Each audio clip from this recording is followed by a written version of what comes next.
It's a far too common conversation that cuts to Mick Breen's core. The more you start to talk to people about injuries, the more stories you hear about, oh yeah, I did my ACL, I did this, and it's just like, oh, I missed out on this awesome career just because of these stupid little injuries that can just ruin dreams. And it really did, and like I was never the same player again. As a boy on the footy field, Mick had the world at his feet. I was the rugby player. Loved every single team I played with, all my mates I played with, and it was just, I was the rugby guy and I got really good at it. And got into England under-18s, which was pretty cool for a couple of years. Before moving to Australia with his family, where the path to professional rugby appeared set. Was hoping to go even further professional with ACT Brumbies up in Canberra, that moved me up there.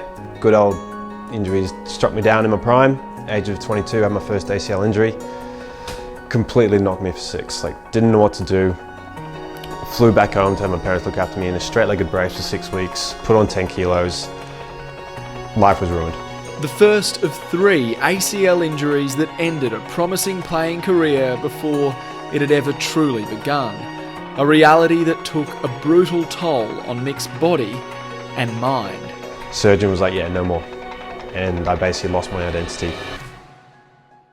Down, but not defeated, Mick wanted answers. Started to learn more about the body, because what I was starting to learn was these injuries that I went through were 90% preventable. And I'm like, why weren't we told this? Why didn't we know this? Why weren't we told this growing up? The personal trainer come myotherapist carving a new path with Melbourne Soft Tissue Therapy.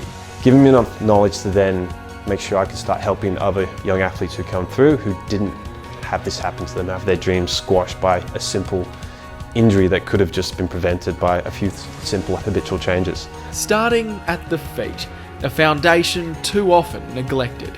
My biggest argument I always come back to is, were you born with shoes on your feet? Like, no one was. The moment any kind of toddler starts walking, we're wrapped in these shoes. School shoes, they are the worst things possible. And then you go to footy boots as well, they're not exactly the best things to play in either. And you just piece it all together and think, like, barefoot's best. We evolved to be the most efficient runners on the planet before there were shoes around. Teaching his clients how to return to running naturally. So it's all just working out how we can use the body where it was designed. I don't like to label people with injuries, because I got labelled with crappy knees and it ruined me mentally. So that's why I keep it so simple. It's like, right, let's just put you back in the place you should be. A place where potential isn't inhibited by injury.